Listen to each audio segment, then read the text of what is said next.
Without further ado, please join me with getting a round of applause and a great welcome to our friend, Mr. Derrick Moore.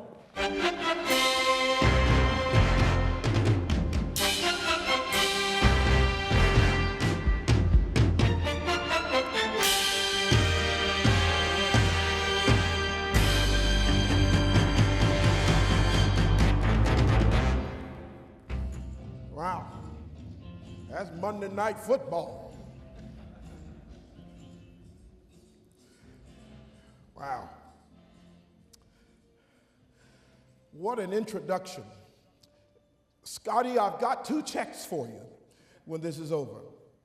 I'm so appreciative to be here. I am very humbled to be a part of this summit. I would be remiss and very negligent if I did not take a quick moment to thank the entire One Life family, Ken Parker, and certainly Scotty Elliott. My good friend Scott Glanton is sitting there on the front row, and Wade, and my road partner Lee Morey is sitting there. We've had many of discussions on various topics over the years. My good friend Eric, and just so many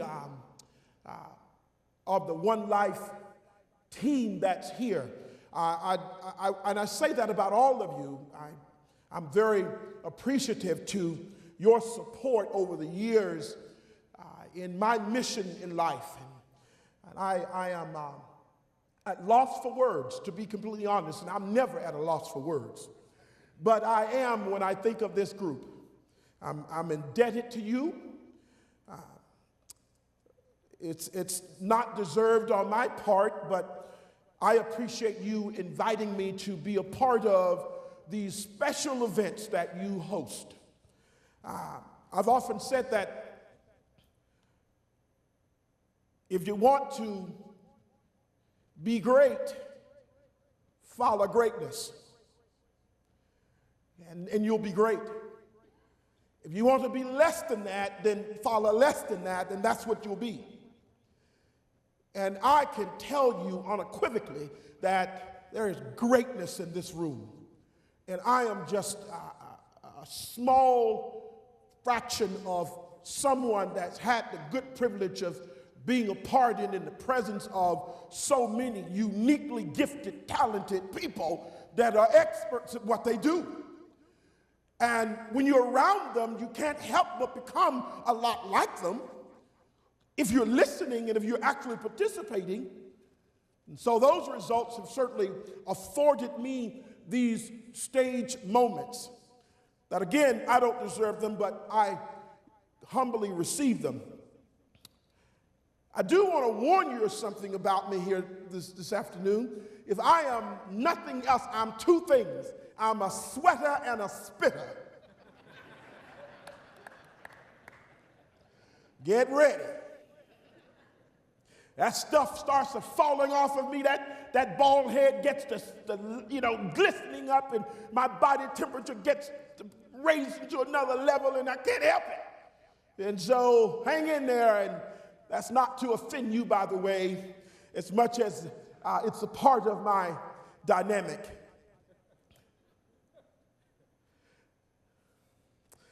Now, I'm a football enthusiast. So, no offense to anyone that's not. I have football with my coffee. I have it with my toast. I have football, I take it to the shower. I am a football enthusiast. I am. I truly am. And no offense to anyone that offends. I have some qualifications. I think I can qualify to talk about it a little bit more than some others maybe. I have a lot of experience under my belt. I even would consider myself to be somewhat of an authority on the subject. I'm not the expert, but I do consider myself to be somewhat of an authority in the field. And I've often said to be great at anything you do, you have to be convinced that you are an authority of it. If you don't consider yourself to be the authority in your craft and in your field, then you'll never take the stage with confidence. You'll never take the field with confidence.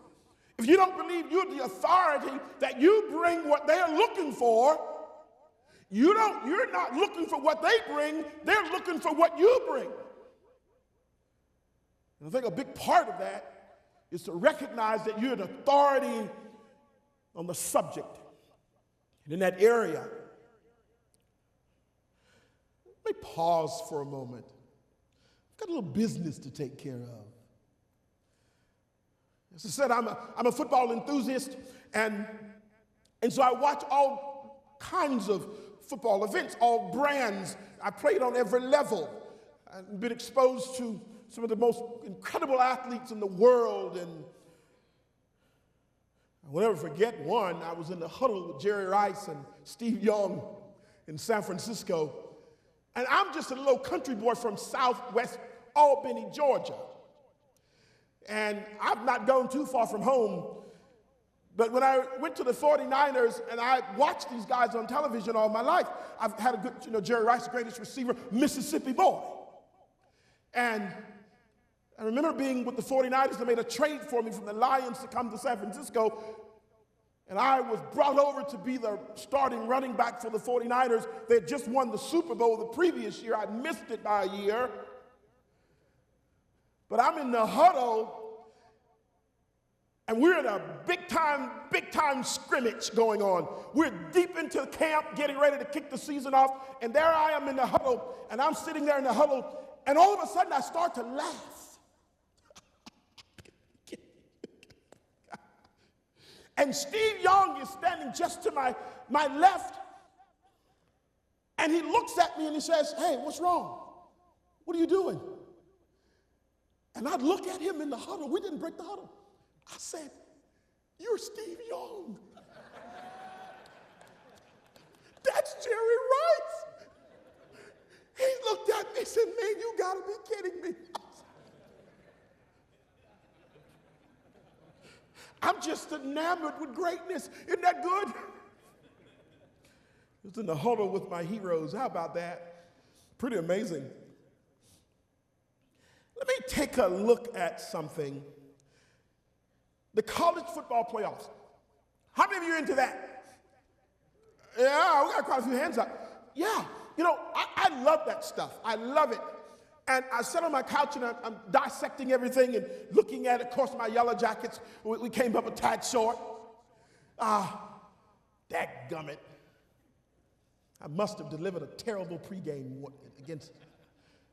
Anyway, I love it. And you've got these four teams, they're the best of the best, to be pretty much accurate. They really are. And I call them the Joneses. Running with the Joneses. Those highfalutin types, picky thing. That's what I call it. Run with the big dogs, if you will. And the Joneses are a unique group of people because they are very high achievers. They've accomplished quite a bit, and they're very unapologetic for it, too. These teams have worked extremely hard to be where they are, and then there are those of us, some of us get jealous of that, don't we? We get jealous of others' achievements and things they've accomplished, but the thing you have to keep in mind is that, a whole lot of these folks, work really hard to be where they are. And they've accomplished a lot of great things. And so when I look at those Joneses, I often say, boy, I sure would like to run with them someday. Man, they've got a good deal. All the attention's on those four teams, God. The rest of us are going to play in bowl games.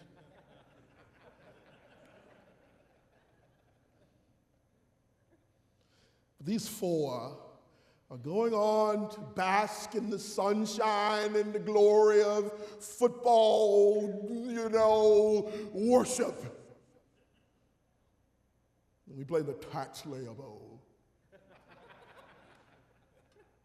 We'll take it. But to run with the Joneses is quite an experience, and there they are. Pretty amazing what these teams have done. And I don't think we can take for granted their high achievements. We can't. But it doesn't happen by accident. I often tell people where I go, you know how hard it is to win a game? Extremely difficult. You're given 4 quarters and 60 minutes, and you've got to execute at high levels.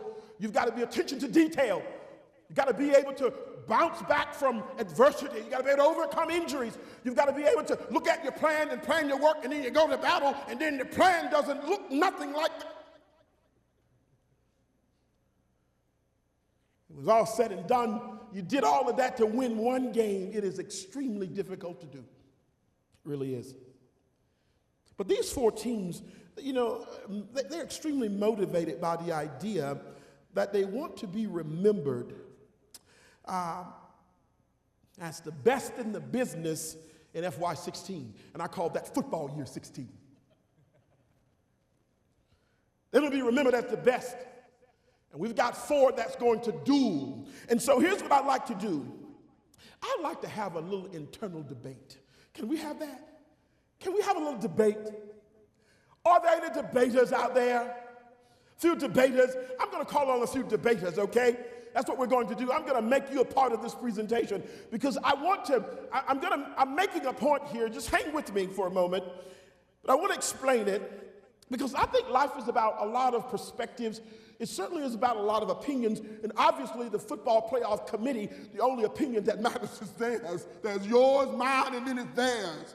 And there's the only one that matters, and they've selected these 4 teams to be our representatives for the college football playoffs. Some you like and some you don't.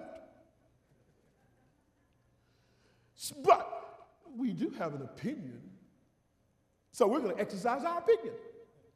So here's the deal. I want to take 3 representatives to stand for me. I'm going to make Mr. Scott Glanton one of those representatives. Will you stand, Mr. Scott Glanton? Mr. Scotty Elliott, I'm going to have you as a second representative. And Mr. Lee Moore, will you stand, sir? As a representative, as you all are going to give your expert opinions on the college football playoffs. And here's what I would like to do.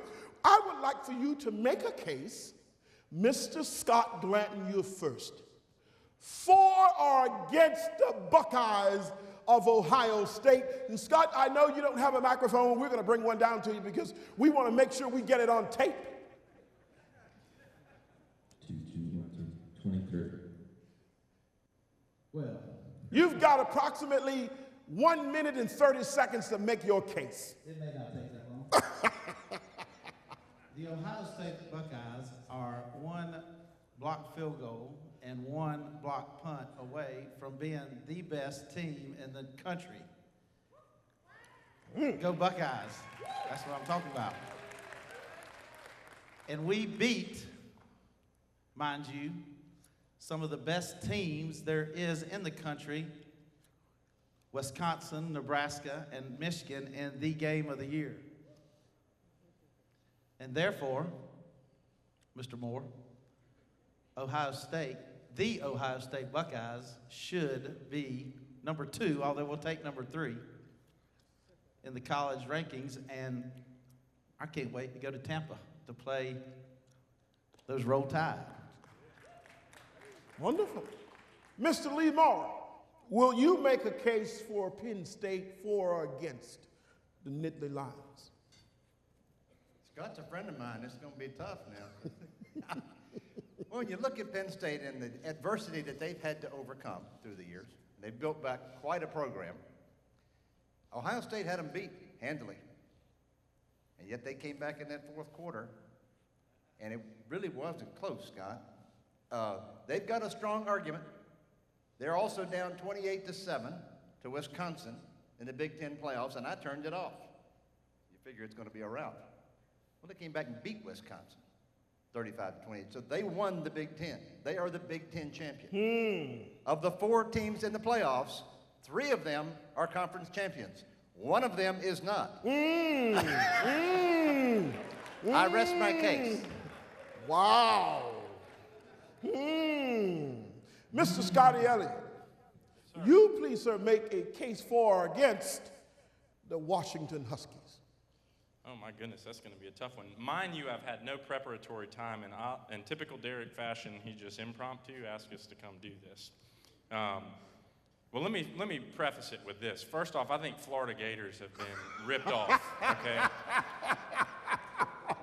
Because although they're 8-4, and they got pummeled the last 2 games, I still think that there's a case for them to be in the college football playoff.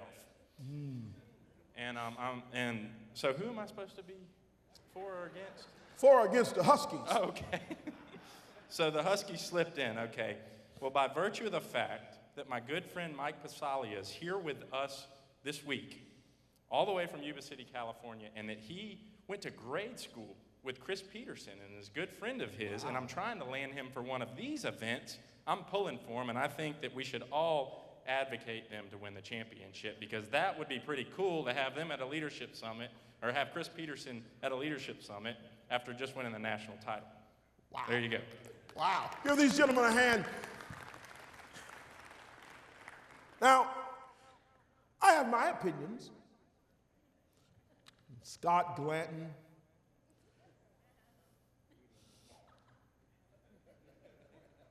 You have no conference title.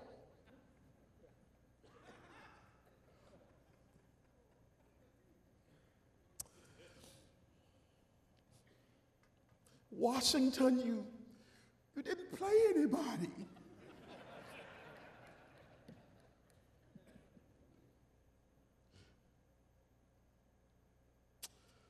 Penn State,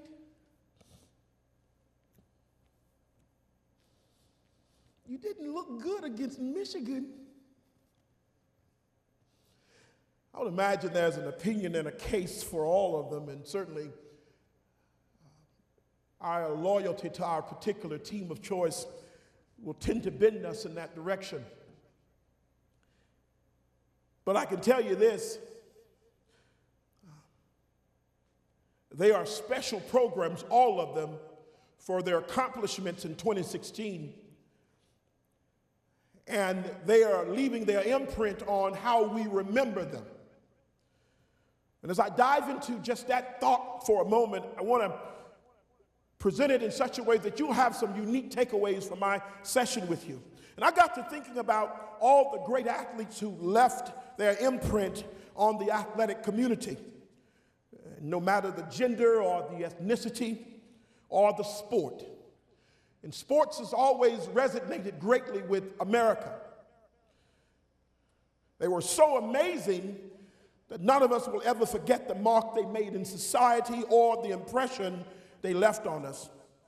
And I want to give you 2 examples of 2 that left an impression on me. I had the good fortunes of knowing Bo Jackson, who played back in the Auburn days and certainly went on to the NFL and baseball, and arguably probably the greatest athlete I've ever had the good fortunes of watching play. And he could do, War Eagle, there you are, buddy. He could do things that would frighten you with size, speed. You talk about my introduction with weightlifting and speed and power. That's a whole nother level above the level I was on. And so Bo was one that presented a skill set that was very unique in his profession. The other was Barry Sanders, and I got to play with Barry Sanders and to watch Barry up close. And I can tell you more Barry Sanders stories, and we have time to actually elaborate on. How about the time we were in New York playing the Giants, and he makes a 1-yard run that's legendary. A 1-yard run. He takes the ball to the left, a little quick little pitch toss to him, coming at us to our sidelines, and they crash and force him to go back the other way. Well, he stops, redirects his body, and goes back to his right. And as he's going back to his right, he obviously saw penetration coming from that side. He stops and then starts to go north. And he starts to go north, and he discovers there's penetration coming at him from the north. Then he backs up. Oh, gosh, I tell you.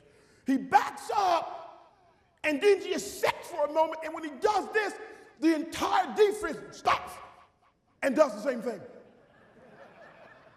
Just does that. And he looks at all of them, and then he just does this little squirt, little thing where he zigs left and he zigs right, and then he falls forward, gets 1 yard. He ran 80 yards and got 1 yard. Came to the sidelines, and as I do in my typical Barry moment, I just look at him and shake my head and said, only one person on the planet could gain 1 yard and get more praise for darn 1 yard than this guy can. But he did. Whew. I won't ever forget him.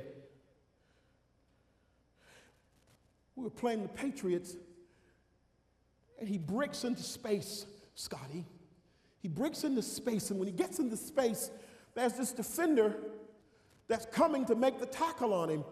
And he makes this left move, and the defender, knowing the skill set of Barry, he makes this move to anticipate that Barry would be going in that direction. When he makes that move, Barry comes at him, then Barry turns the other way and goes this way, and the guy circles. He turns him around, the guy circles, and as soon as he circles and turns around to look for him, Barry's back on this side going. It was the most amazing run one would ever see of change of direction skill set. I'll never forget him. Never, ever, ever, never forget him. I say that in light of this statement, that nothing we do in this life will last, but it will be remembered. Nothing you or I do will last in this life, but it will be remembered. And the realization that I'm going to be remembered for something I was really good at inspires me in my operation today. Just the very fact that I realize that I'm going to be remembered for something I was really good at inspires me in my current day operation. It won't last. Name it, doesn't matter what it is, it won't last, but it will be remembered.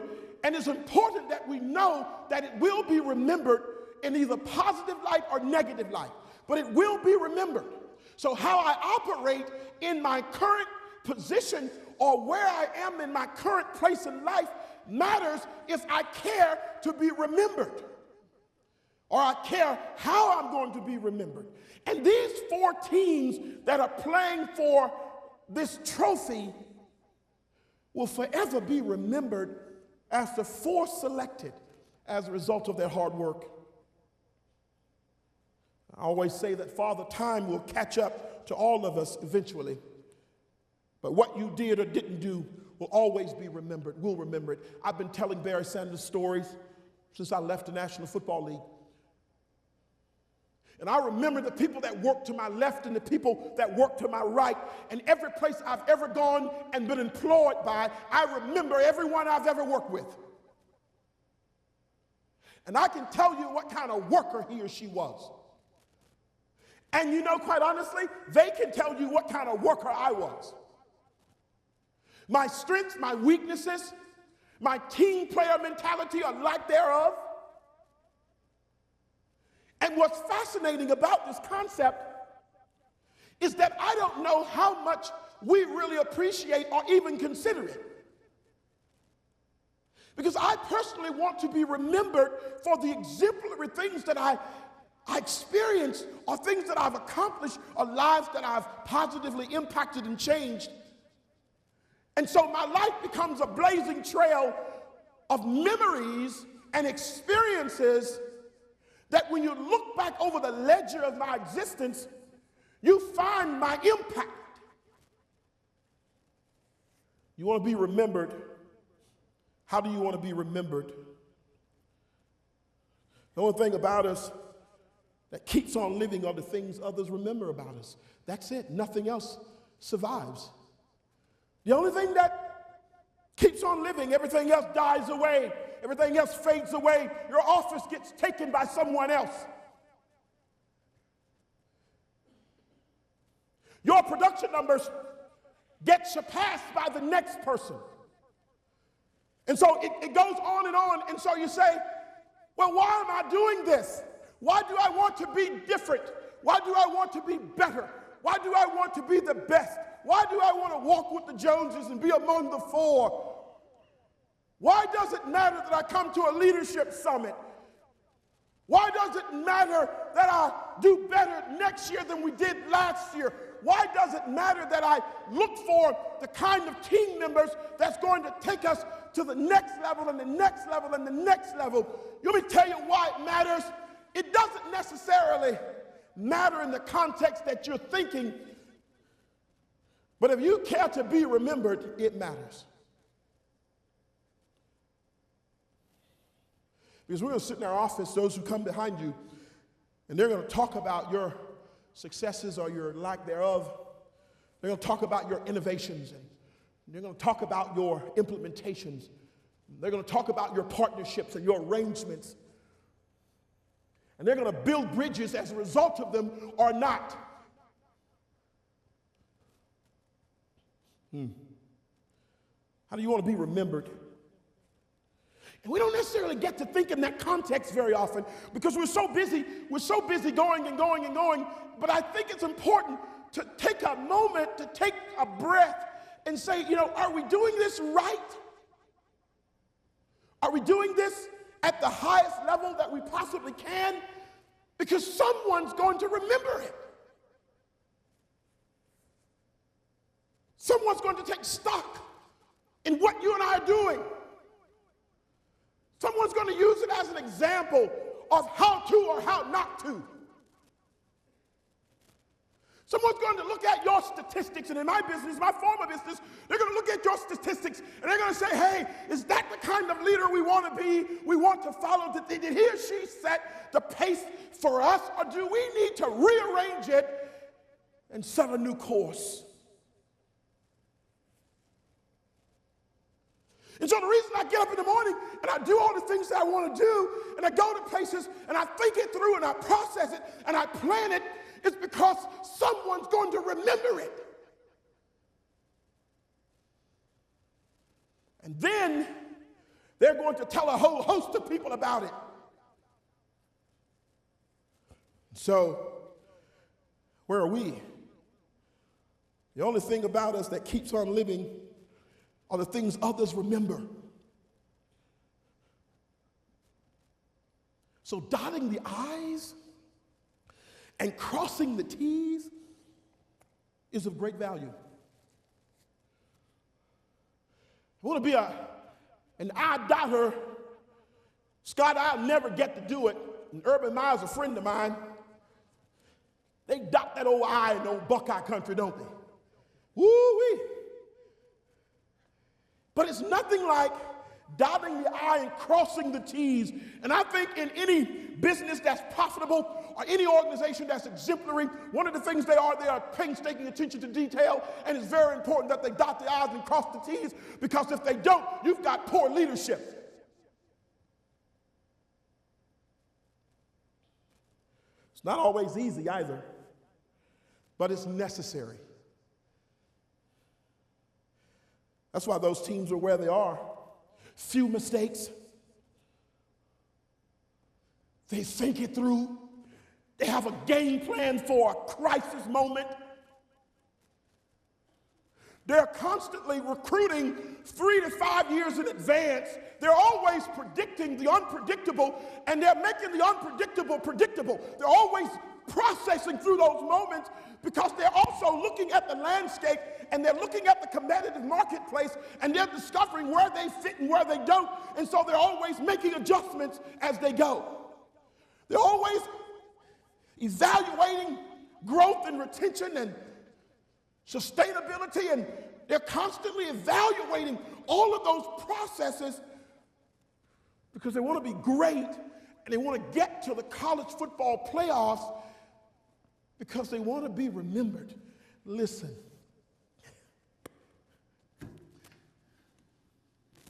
Nobody's going to remember us for the tax slayer.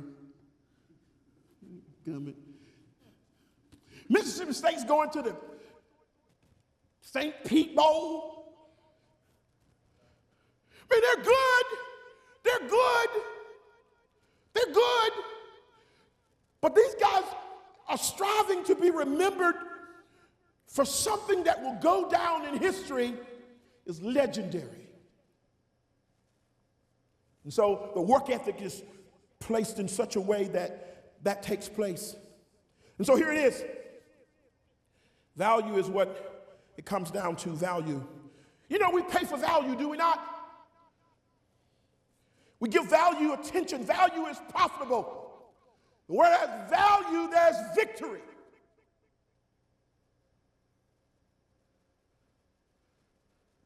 We want to be a company of value. We want to be a person of value. We want to be a leader of value. And because I value that individual, or I value that organization, or I value those achievements or accomplishments, I'm always looking to get next to that group, because within the context of that group, there's great value, and where there's value, there's profit. There's profit where there's value.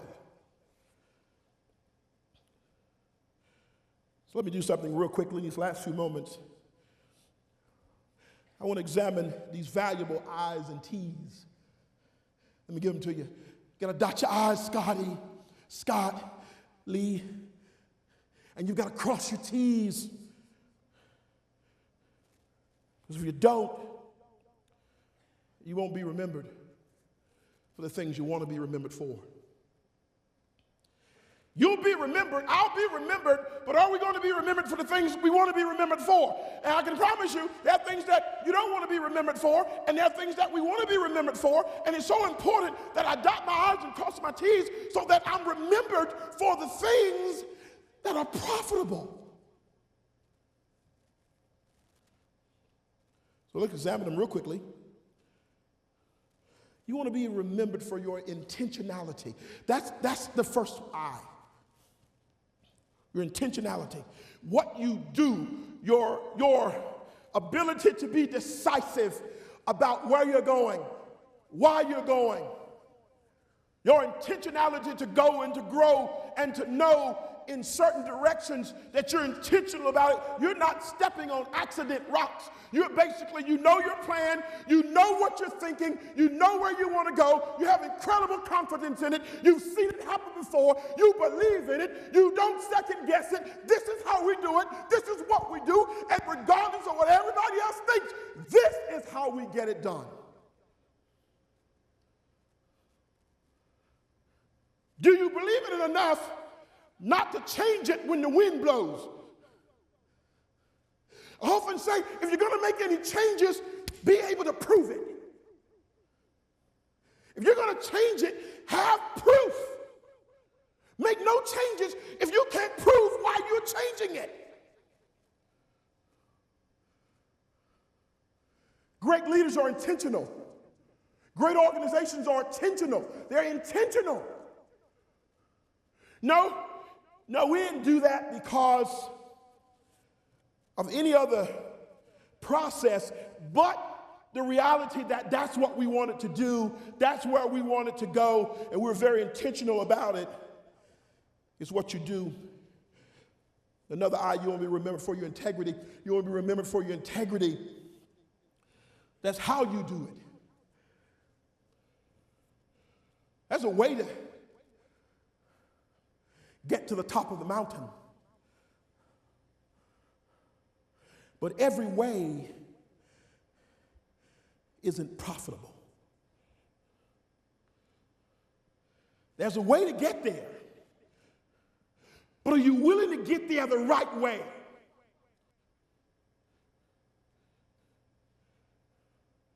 Your integrity says a lot about what people are going to think about you when you're gone and when you're done. What are they going to remember? They're going to remember your integrity. Did they have any or did they not have any, etc., etc. They want to remember your integrity. How do we do it? Do we step on everybody to get there?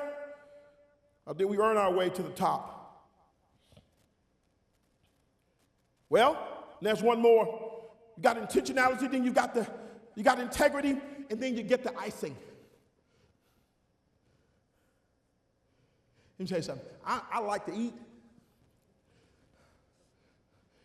And when my mom used to cook a cake,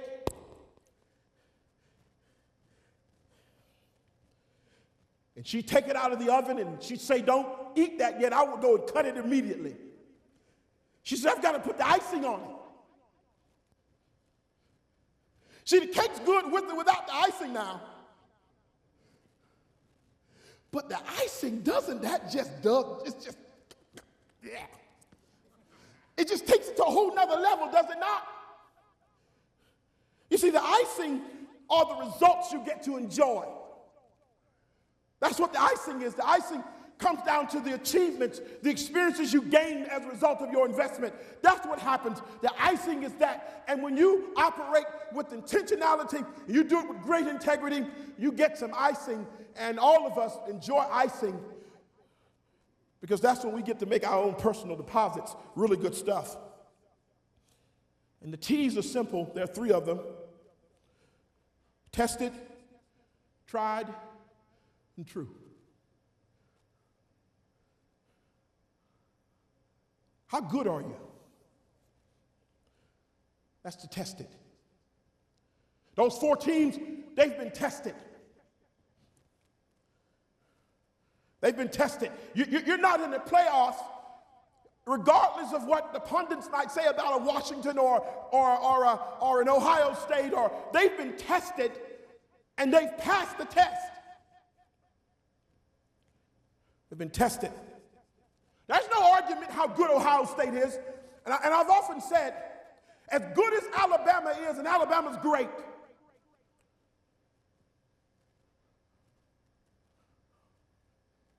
but the Tide is going to get a test over the next 2 ball games unlike they've ever been tested.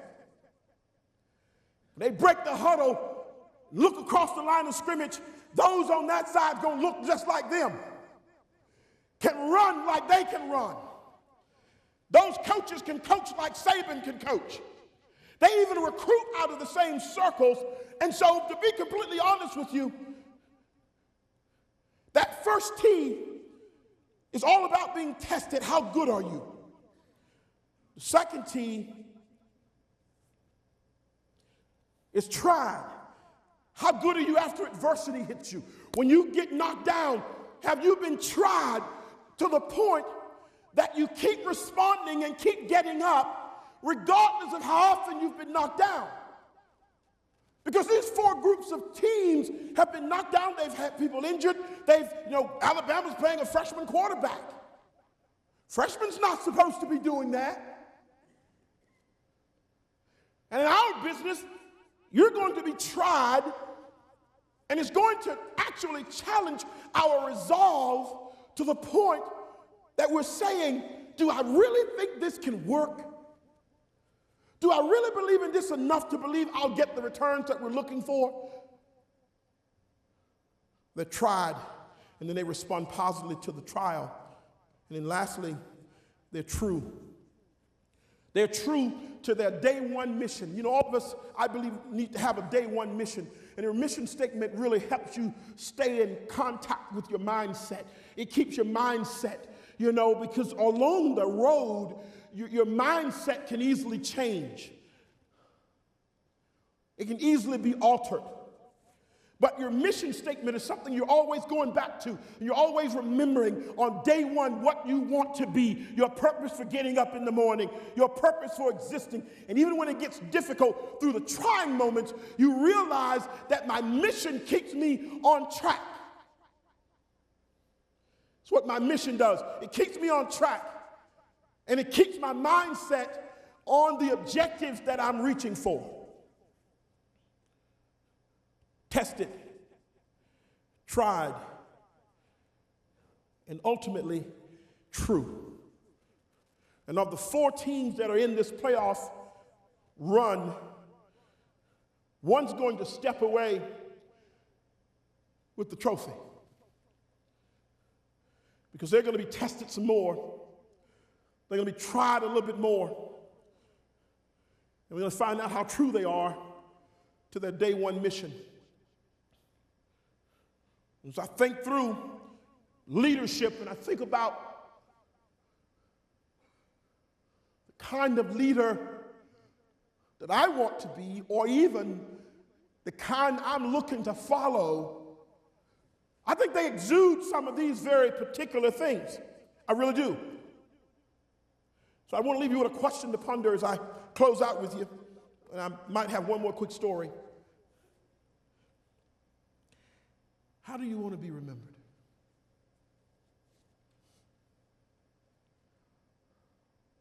I mean,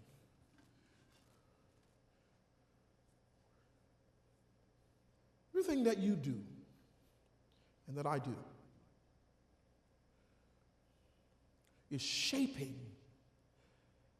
what others are going to say about me, think about me when I'm gone. Not just necessarily through death, but even as I transition from one workplace to the other, as I transition from one state to the other. How am I going to be remembered? Well, he was a lazy, just never put the work in. It was nice, but boy, she was a complainer. Really? I didn't know that. Well, she did over here. Well, maybe she's caught on.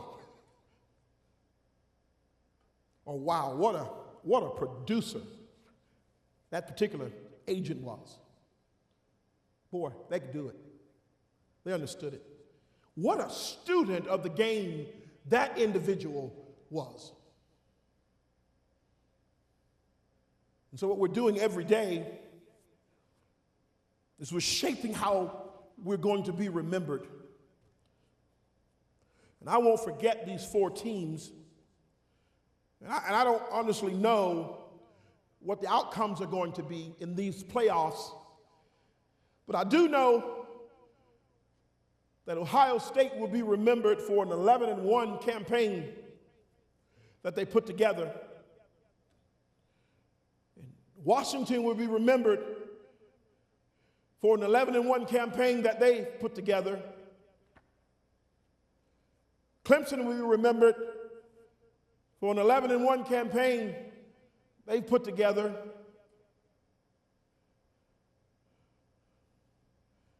And the Tide, undefeated.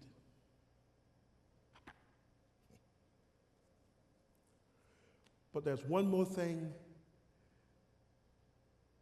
we're going to remember. And that's when they go to Tampa. And one lines up against the other. That's going to be remembered forever. Those players are going to go on to some careers in business. Some will play professionally. Some will go and become teachers, and some will become doctors and lawyers. Some will become various things in life. But they will forever be remembered for the championship game in Tampa, and we'll be talking about them for generations to come. I challenge you today as I close to strive to be not only the person of business, but in your personal pilgrimage as well, to develop a portfolio that resonates how you and I are going to be remembered. That will inspire your efforts when you get up in the morning. It will inspire the way you think. It will inspire the action steps you take. It will inspire in you what you never thought you had in you. Because everything I do henceforward comes down to my most chief motivating factor. Scott, I really, truly do care how you remember me. I care.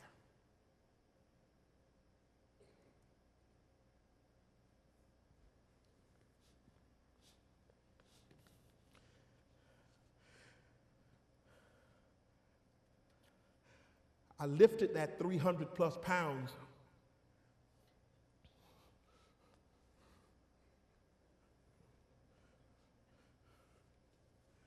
My son,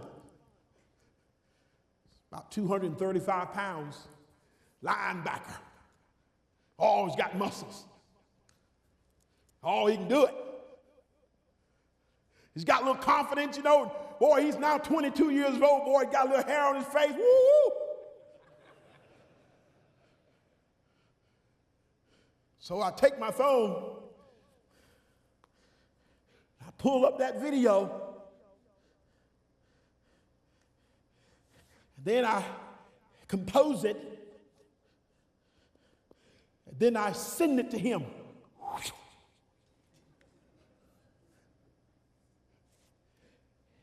And I said, son, in my notations, if ever you decided to think that the old man ain't got no logs on the fire,